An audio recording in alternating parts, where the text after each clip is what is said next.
onde o presidente Jair Bolsonaro participa da cerimônia de prorrogação do auxílio emergencial. Acompanhe.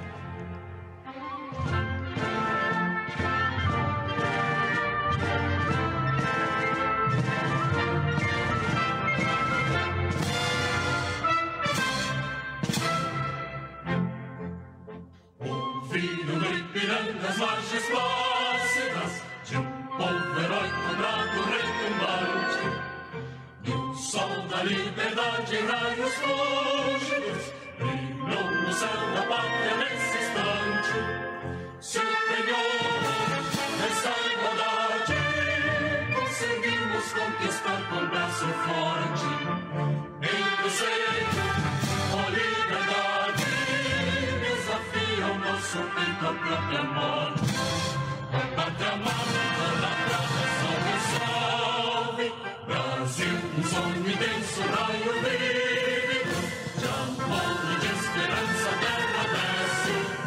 Se teu formoso céu risonho e límpido, a imagem do cruzeiro resplandece. Gigante pela própria natureza, estrela sorte, padre do colosso, e o teu futuro espelha essa grandeza. Entre outras vidas do Brasil, a pátria amada, dos filhos deste sol, mas mais gentil, pátria amada, Brasil. Deitado eternamente em berço esplêndido, ao som do mar e a luz do céu profundo, fulguras o Brasil, florão da América, iluminado ao sol do novo mundo. Tua terra mais ardida, teus sonhos lindos campos têm mais flores, nossos bosques têm mais vida, nossa vida no teu seio mais amor. Pátria amada, idolatrada, salve, salve. Brasil de amor eterno seja símbolo, lámpara que sentas estrelado, e diga o verde louro desta flor, mas no futuro e glória do passado, os seres da justiça cada forte, verás que o brilho deu na voz de luta, nem tem ninguém te adora a própria morte, terra morada, entre outras vidas que Brasil, a pátria amada, os filhos deste sol mais gentil, pátria amada, Brasil.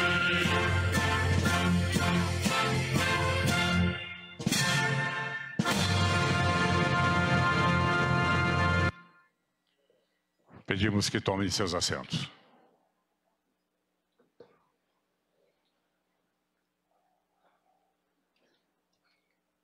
Senhoras e senhores, para uso da palavra o ministro de Estado da Cidadania, Onyx Lorenzoni.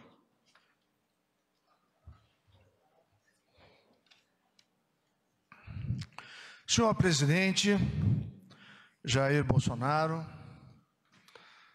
senhora Michele Bolsonaro, primeira-dama do Brasil, ao vice-presidente Hamilton Mourão, senador Davi Alcolumbre, presidente do Senado Federal, deputado Rodrigo Maia, presidente da Câmara dos Deputados, nosso comandante, ministro de Estado, chefe da Casa Civil Braga Neto, ministro Paulo Guedes, da nossa economia, e um dos idealizadores desse programa que nós vamos fazer a prorrogação no dia de hoje, ministro Jorge, da Secretaria-Geral, presidente da Dataprev, Gustavo Canuto, presidente da Caixa, amigo Pedro Guimarães, senhoras e senhores, deputados, deputadas, senadores, senadoras que aqui estão.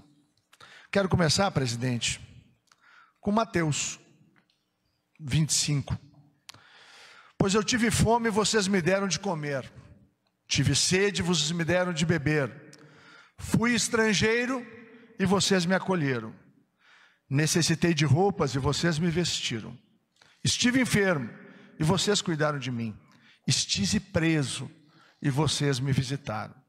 Então os justos responderam ao Senhor: Senhor, quando te vimos com fome, te demos de comer, com sede te demos de beber? Quando te vimos como estrangeiro e te acolhemos, ou necessitado de roupas, e o vestimos? Quando te vimos enfermos ou preso e fomos te visitar? O Senhor respondeu: digo a verdade, o que vocês fizeram a algum dos meus menores irmãos, a mim o fizeram.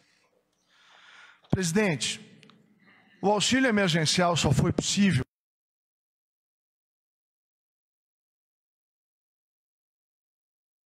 passamos, ministro Paulo Guedes, por 2019, aonde o governo Bolsonaro organizou a casa. Vínhamos de 6 anos de déficit, de baixo crescimento do PIB, numa herança terrível. E lá em 2009, a redução da máquina, os níveis hierárquicos, a digitalização do governo, a reforma da Previdência com auxílio do Congresso Nacional, que permitiu a vitória do país chamado Brasil. De recuperar, como vimos, presidente Bolsonaro, lá na China, na Rússia, na Arábia, nós vimos o quê? A recuperação do respeito internacional, ministra Tereza e ministro Tarcísio, ao país chamado Brasil. E no ano passado, no programa de parceria de investimentos, mais de R$500 bilhão foram arrecadados, na crença do investidor interno e externo de que o Brasil tinha presente e tinha futuro, e tem futuro. E foi isso que permitiu, ministro Paulo Guedes, que esse programa pudesse ser implementado. Imagina 2020, com essa pandemia, sem que nós tivéssemos colocado, como colocamos, líder Vitor Hugo, o Brasil de volta no trilho, com equilíbrio e recuperado a condição da economia brasileira e do próprio governo brasileiro. Sempre é bom lembrar o que os governos de esquerda fizeram com o Brasil e o povo brasileiro. Foi quase uma tragédia no Brasil. E isso nunca pode ser esquecido, para que jamais se repita. Se não tivéssemos enfrentado como enfrentamos, ministro Terra, o ano passado, nós teríamos imensas dificuldades para poder enfrentar este momento em que fomos todos, no mundo todo, presidente Bolsonaro, surpreendidos por uma doença que o mundo não conhecia e que nós estamos todos aprendendo a como lidar com ela. O presidente, desde o início, foi muito claro, equilibrado, e pedia a todos os gestores municipais ou estaduais que houvesse equilíbrio.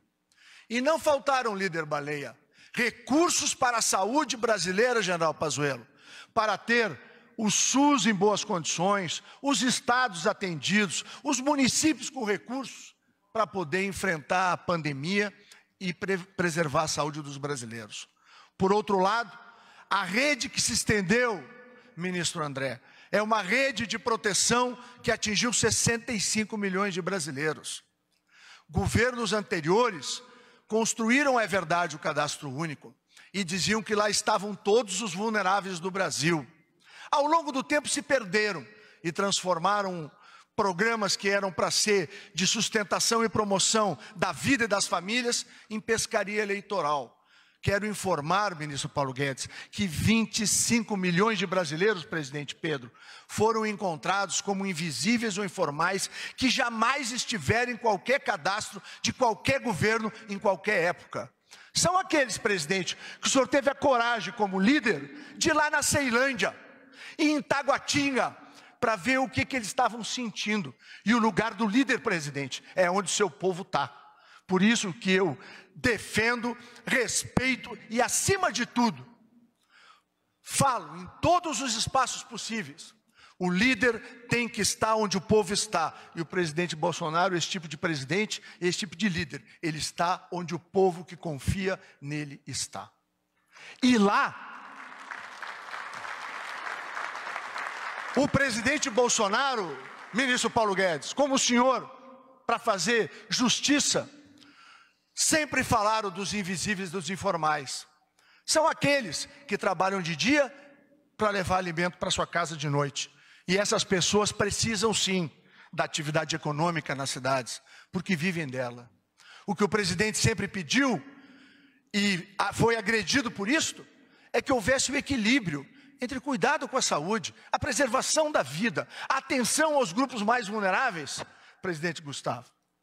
Mas nunca esquecer que a fome, a miséria e o desemprego, eu vou repetir essa tríade maldita latino-americana: fome, miséria e desemprego mataram mais na América Latina nas últimas 2 décadas do que qualquer epidemia.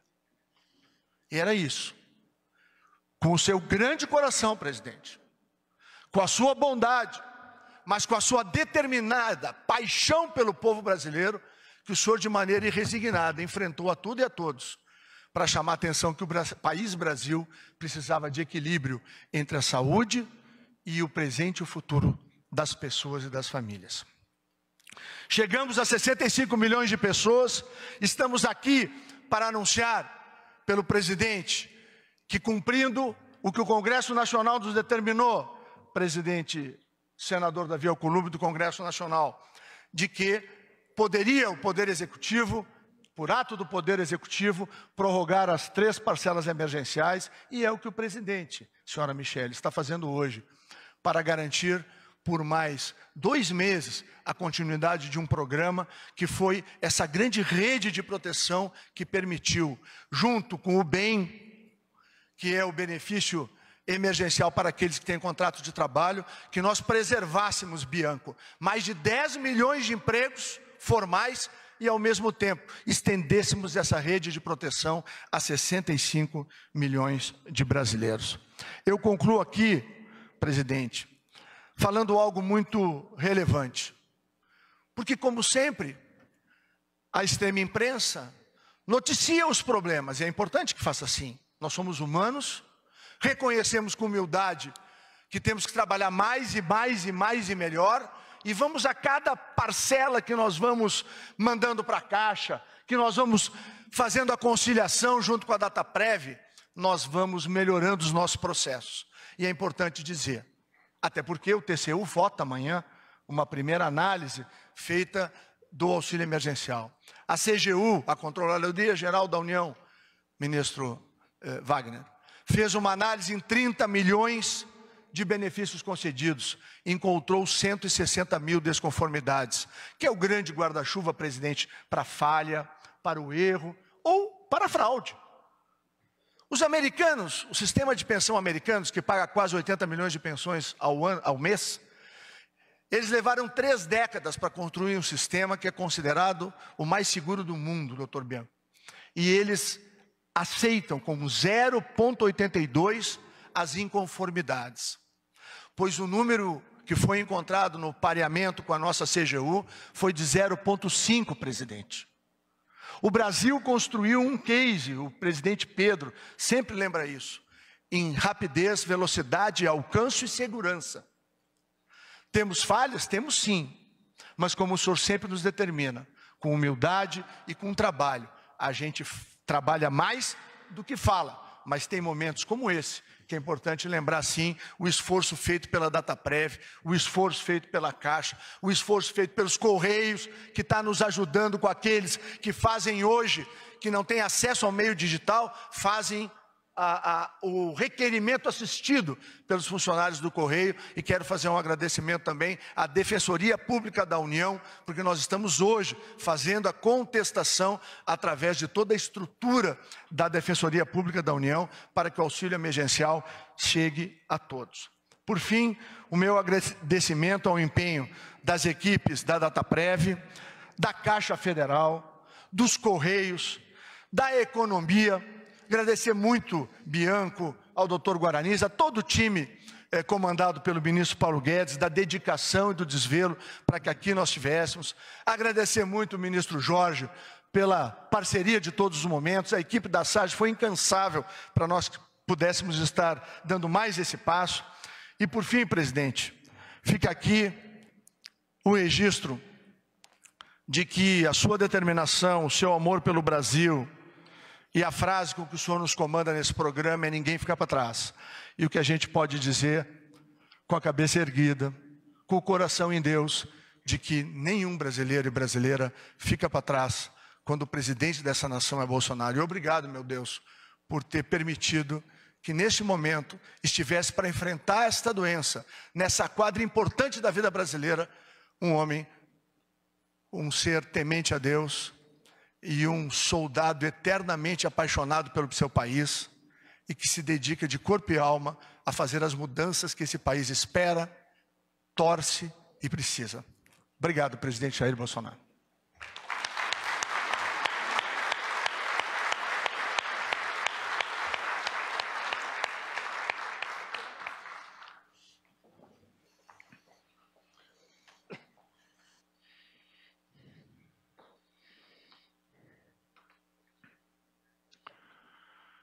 Em seguida, ouviremos as palavras do ministro de Estado da Economia, Paulo Guedes.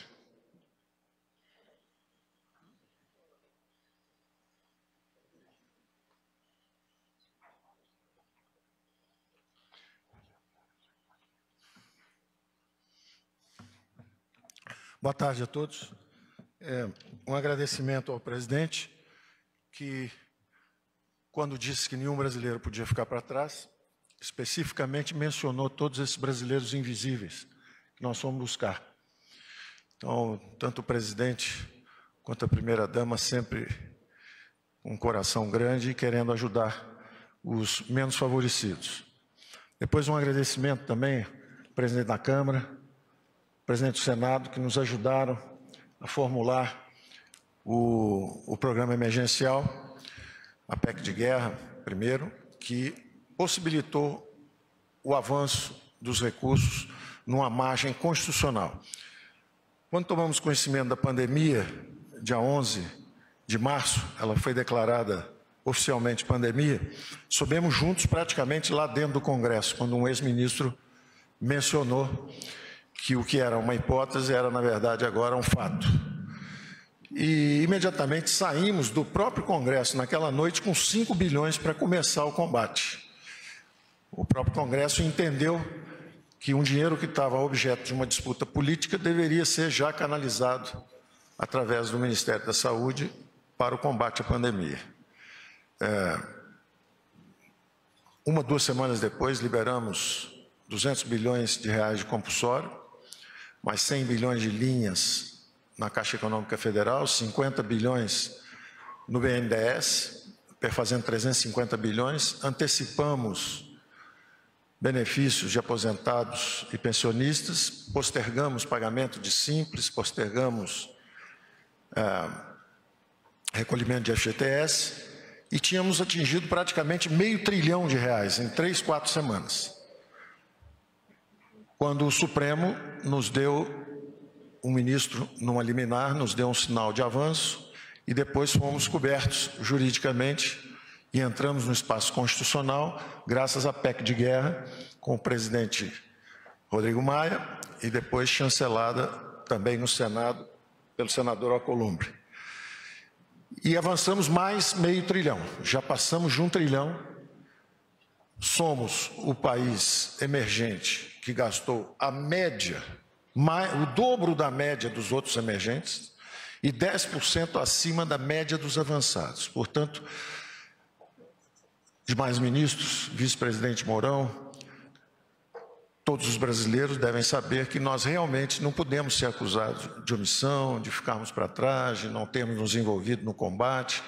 E essas linhas de ataque ao coronavírus envolveram várias iniciativas. A primeira e mais importante, do ponto de vista de proteção dos mais frágeis, foi exatamente esse auxílio emergencial que nós estamos prorrogando nesse momento. Nós entramos no primeiro momento na Câmara, não podíamos dar mais a alguém que tivesse aqui no Sudeste perdido o emprego do que ganhava quem tivesse no Bolsa Família. Então, demos igual, sabendo que, com muita sabedoria, a Câmara ia começar a subir.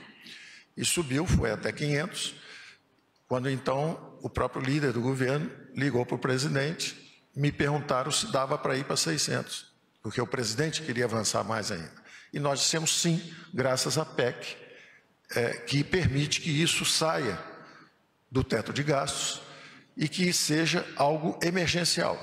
Então, esse ano nós realmente avançamos com esses mais 150 bilhões para ajudar os desfavorecidos, os invisíveis. Descobrimos 38 milhões de invisíveis, brasileiros que nunca pediram ajuda ao Estado e estão andando por aí, seja a faxineira, seja o jovem que serve refrigerante ou vende refrigerante na rua, ou a garrafa de água mineral. Nos sinais de trânsito aqui tem gente vendendo bala. Não é? São pessoas que nunca precisaram do Estado, lutam diariamente para a sua própria sobrevivência e não estavam cobertos por nenhum programa social. Então, chegamos a 60 milhões de brasileiros, quando somos 20 e poucos milhões do Bolsa Família, com esses quase 40 milhões de invisíveis que descobrimos. Entre esses invisíveis deve ter 8 a 10 milhões de realmente desfavorecidos, e os outros 30 dos 38 milhões são lutadores, são autoempregados, são empregados trabalhadores por conta própria. E nós vamos lembrar dele já já, quando sairmos nos próximos 2, 3 meses, com mais medidas de apoio para a geração de empregos. Já estamos conversando isso com o nosso presidente e estamos desenhando os planos de saída da crise. Mas o importante é que, além desses 150 bilhões que foram diretamente para o bolso do povo brasileiro, vieram mais 150 bilhões através de estados e municípios, num acordo que fizemos também com a Câmara e com o Senado.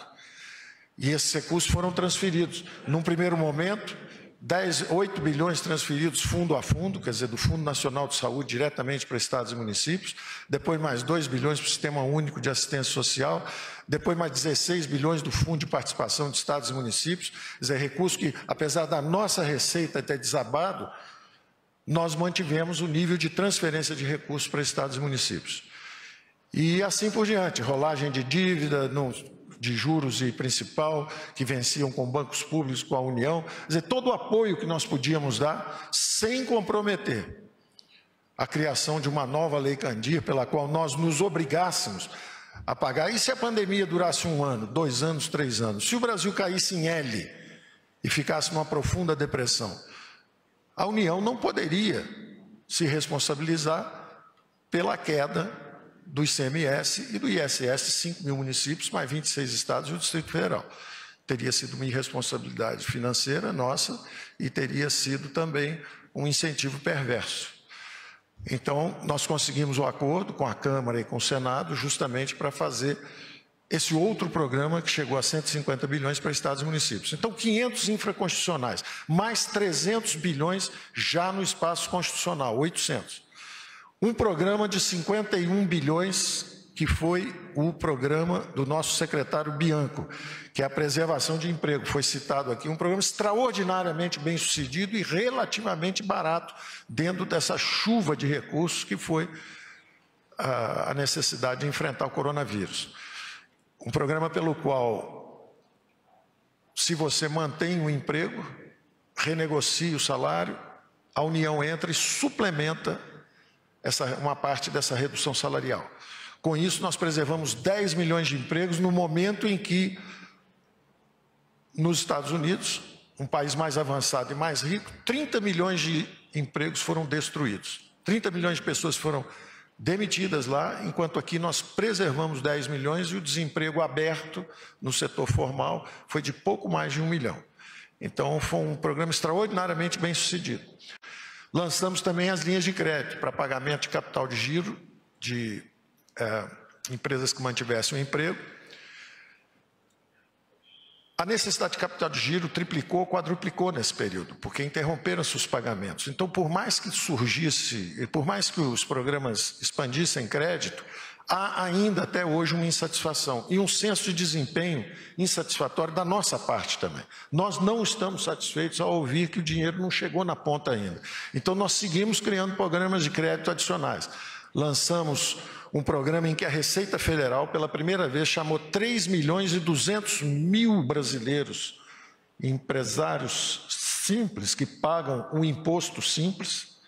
A Receita está dizendo: passe no banco de sua preferência, como você sempre foi um bom pagador de impostos, não se deixe abater, pegue 30% do seu faturamento médio mensal, porque nós vamos financiar durante a crise. Então, esse programa acaba de sair, está sendo bem sucedido, está indo muito bem, o dinheiro está começando a chegar na ponta.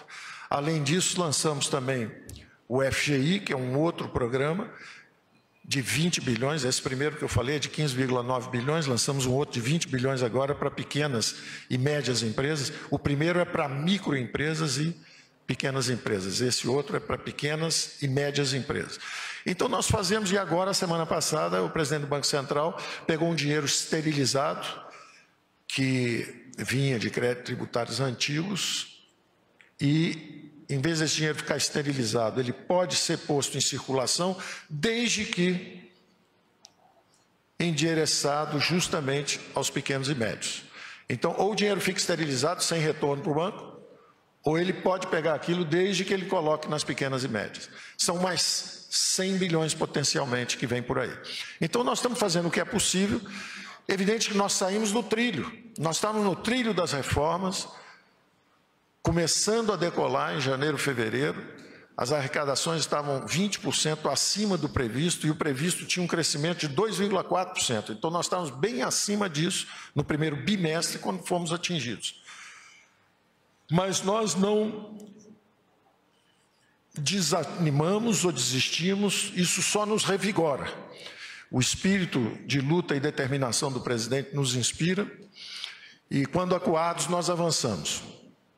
Nós avançamos quando veio essa primeira onda da saúde, e nós vamos avançar com a segunda onda, que é da economia também. Vamos furar as duas ondas, vamos sair do lado de lá. Somos uma nação resiliente, temos a fraternidade, estendemos o braço dos recursos públicos em todas as direções.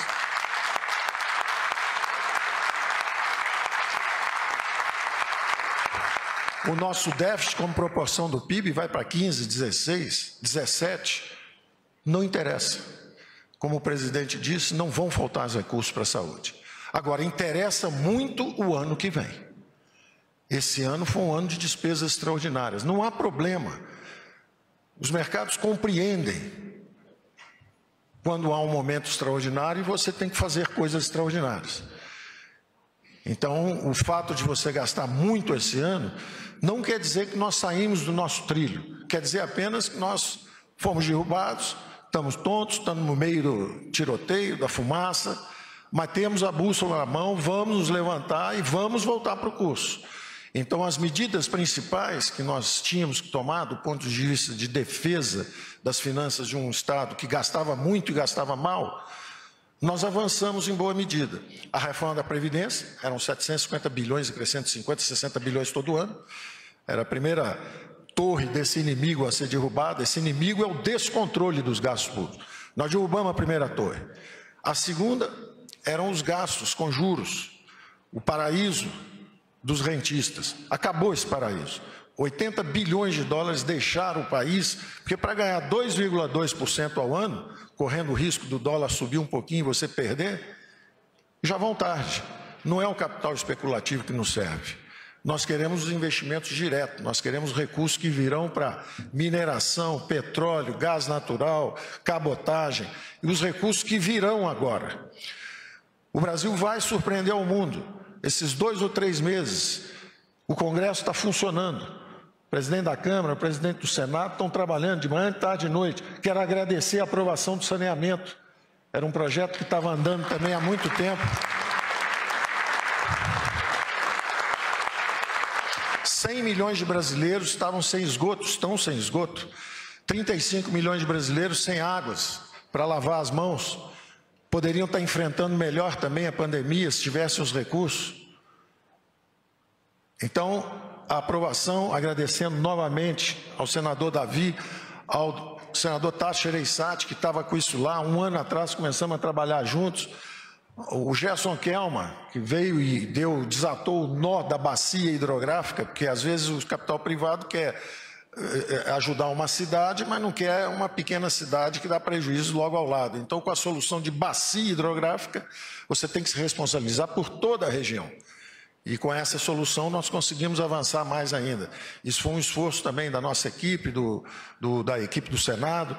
Então, nós estamos avançando, nós sentimos que é um Congresso reformista, o presidente nos dá o apoio para avançar, tem a determinação, o Congresso está nos ajudando.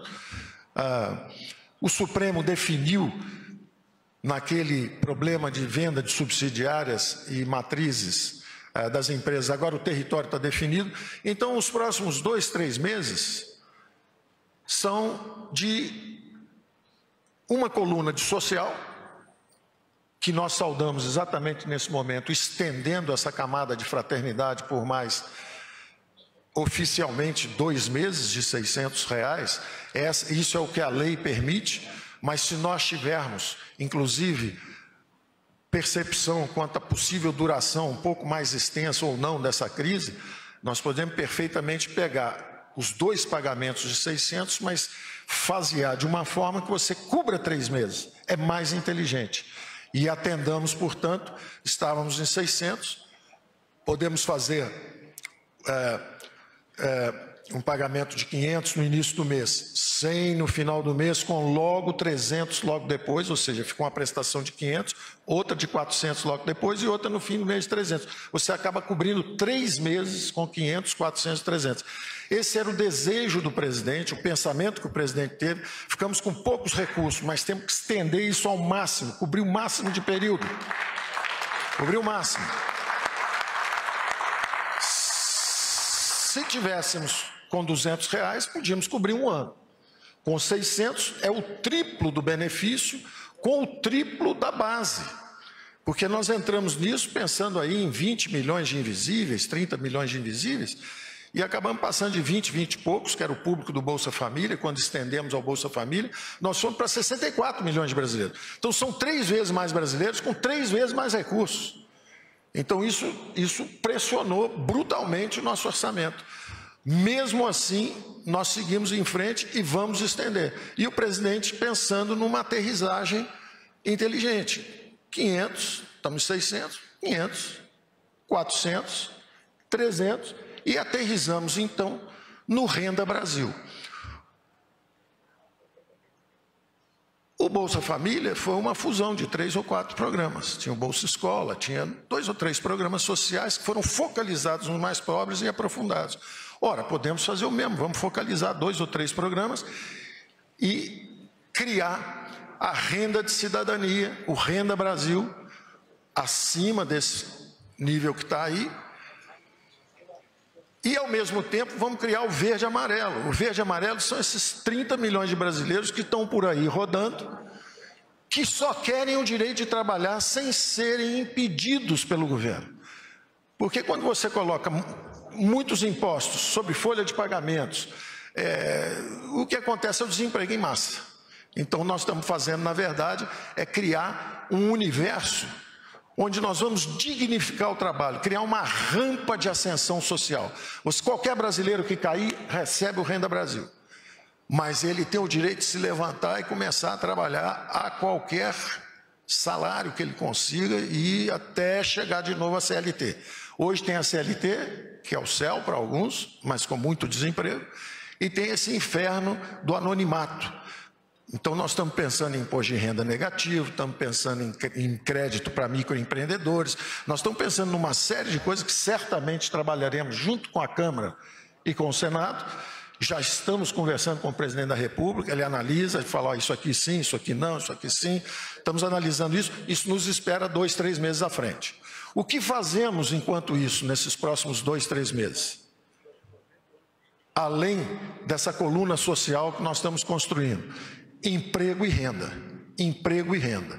Então vem aí justamente esse verde e amarelo para gerar milhões de empregos e vem aí o trabalho do Congresso, que começou com saneamento e nós esperamos que siga destravando todas as fronteiras de investimento do Brasil. Nós vamos surpreender o mundo. Nós estamos, enquanto acham que nós estamos aqui só em casa, nós estamos em casa, o Congresso, digo nós, é o Congresso, o presidente, estamos trabalhando para destravar essas fronteiras de investimento. Então vem saneamento, cabotagem, gás natural, petróleo, vamos destravar as fronteiras de investimento brasileiras. Em 2 ou 3 meses nós podemos criar um espaço de ampliação de investimentos brutal para frente, que é o que nós devemos fazer.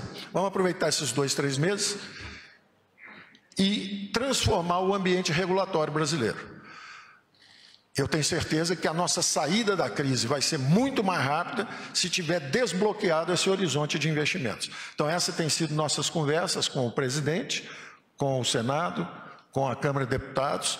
Vários projetos estão lá, alguns estão chegando ainda, e vamos retomar assim que, depois desse período que agora é uma questão que foi delegada pelo Supremo Tribunal a prefeitos e governadores. O presidente deu o alerta lá atrás, olha, a segunda onda pode ser muito grande, depende do nosso comportamento. Então, agora, prefeitos e governadores é que estão com a responsabilidade de dizer quando é que é a volta segura ao trabalho, mas enquanto isso está sendo elaborado, nós temos que ir melhorando o ambiente de negócio para destravar a fronteira de investimentos.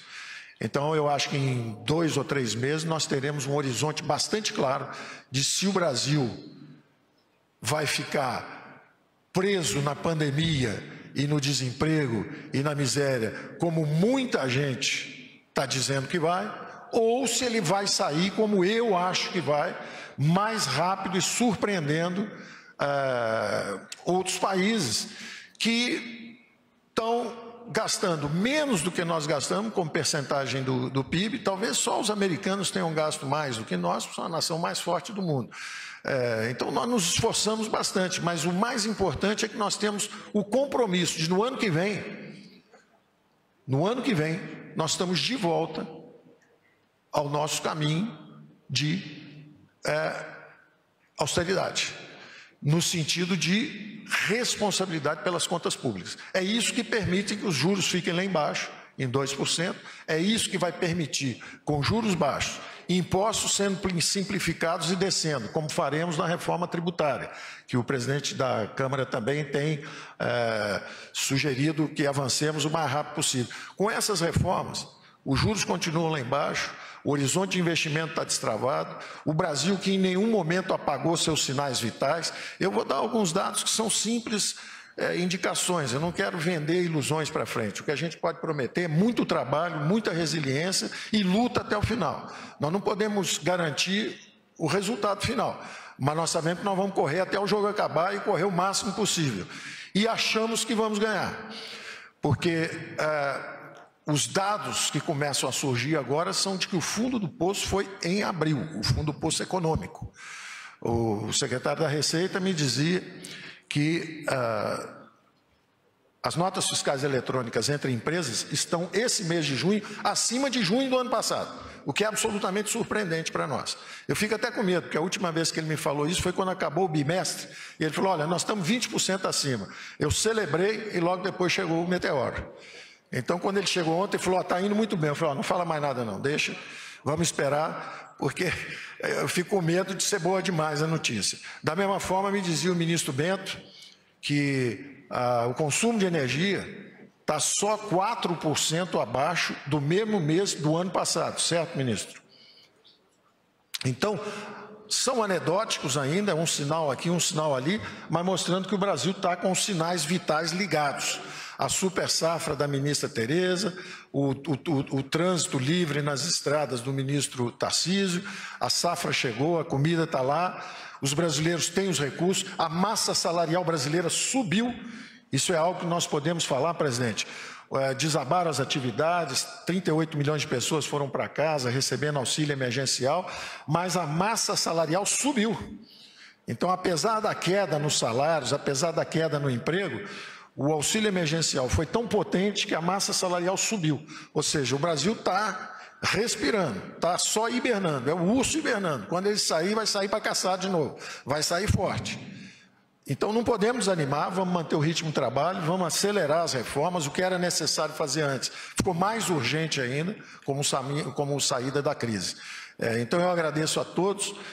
Vamos manter a saúde de todo mundo, mas vamos manter a energia vital também, porque o Brasil vai atravessar as duas ondas. Obrigado.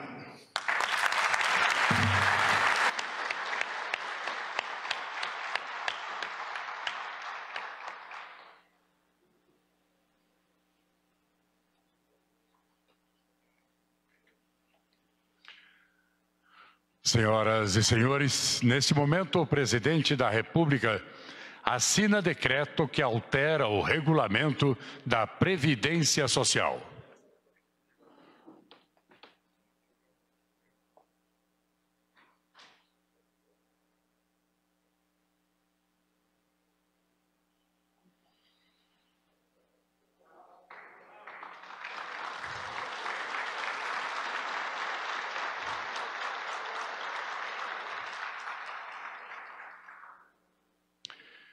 E o decreto que prorroga o período de pagamento do auxílio emergencial.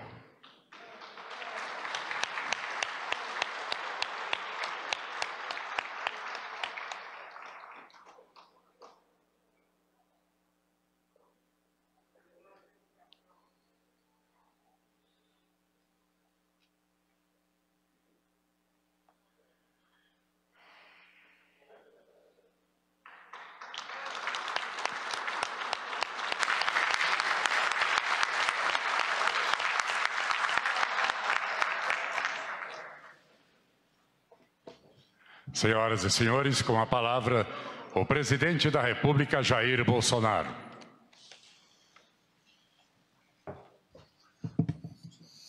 Um trio de peso. A difícil tarefa de complementar o discurso social e político do Onyx Lorenzoni, associado ao discurso técnico e econômico do Paulo Guedes. Estou muito feliz com essa equipe que eu tenho de ministros. Obrigado a vocês, bem como aos demais 21 ministros. Prezado Davi Alcolumbre, presidente do Senado, prezado Rodrigo Maia, presidente da Câmara, é uma satisfação tê-los aqui. É um sinal que juntos nós podemos fazer muito pela nossa pátria. Vocês estão aqui hoje, se Deus quiser, estarei a semana que vem, lá no nosso Congresso Nacional, sancionando um projeto de lei que altera o Código Nacional de Trânsito, onde a carteira de motorista passa da validade de 5 para 10 anos, bem como a majoração do número de pontos para perder a carteira de 20 para 40. Isso é muito bem-vindo junto aos caminhoneiros, aos motoristas de ônibus, de táxi, aplicativos, entre outros. Se Deus quiser, outros momentos estaremos juntos para o bem de todos nós. O Onyx falou que eu estive em Ceilândia, Taguatinga. Sim, mas em muitos mais locais eu estive. Não desafiando quem quer que seja, mas levando coragem, mostrando ao povo humilde que tem um presidente que quer estar no meio deles, quer enfrentar os problemas ao seu lado. Eu quero convidar, a partir de agora, o Alcolumbre e ao Maia, uma próxima viagem minha, como tive o prazer de estar agora há pouco em Araguari, e ao retornar pousamos num pequeno vilarejo, de forma inopinada. Tinha umas 30 casinhas lá. E vimos muita gente humilde. Inclusive, por coincidência, tinha uma capela que uma vez por mês o padre se fazia presente. Naquele momento, o padre tinha acabado de chegar ao vilarejo e eu participei do início da missa rezada por ele, acompanhado de um pastor evangélico que também participou desse momento. Então, a simplicidade desse povo realmente nos faz cada vez ter mais força para lutar por ele. E ali conversando, Rodrigo Alcolumbre, com aqueles humildes, pelo menos metade de Paulo Guedes, prezado Pedro Guimarães, receberam esse auxílio emergencial de R$600, completando agora terceiro mês. A satisfação deles, a gratidão, é um dinheiro que não é meu, é um dinheiro que é de todos nós brasileiros que pagamos impostos. Isso só foi possível graças à sensibilidade de nosso ministro, tendo à frente Paulo Guedes, bem como do Parlamento brasileiro, que votou de forma rápida essa questão porque eles tinham pressa. Não foram apenas os 38 milhões de invisíveis ou de informais, quase outro tanto de outras categorias, entre elas o pessoal que recebia em média R$200 do Bolsa Família, foram beneficiados. Obviamente isso tudo não é apenas para deixar a economia funcionando, viva, mas também para dar o sustento a essas pessoas. Nós aqui que estamos presentes sabemos que R$600 é muito pouco, mas para quem não tem nada, isso é muito. E esse trabalho, essa maneira de buscar recursos, no momento que a pátria necessitava para atender os mais necessitados, é que faz com que nós nos orgulhamos de poder ajudar, de despender meios para poder atender a esses necessitados. E essa prorrogação agora, em boa hora, via decreto, mas se fosse via projeto de lei, teria também a velocidade necessária da Câmara e do Senado brasileiro. Como Paulo Guedes disse, que são mais 2 prestações, e nós esperamos que ao final dela a economia já esteja reagindo para que nós voltemos à normalidade o mais rapidamente possível, obviamente, sempre tomando cuidado com o bem maior de todos nós, que é a nossa vida. Então, nesse momento, eu agradeço a todos, não apenas a Câmara, o Senado, ou a equipe do Paulo Guedes, a todos que participaram desse projeto, que é o maior projeto social do mundo, com toda a certeza. E como o Paulo Guedes bem disse, nenhuma nação despendeu tanto esforço para atender os mais necessitados do que o nosso querido Brasil. Assim sendo, meu muito obrigado a todos vocês e até uma nova oportunidade, se Deus quiser.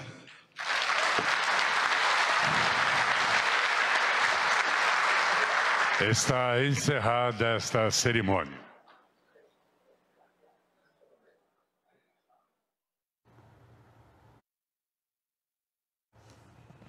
Você acompanhou ao vivo do Palácio do Planalto, em Brasília, a cerimônia de prorrogação do auxílio emergencial.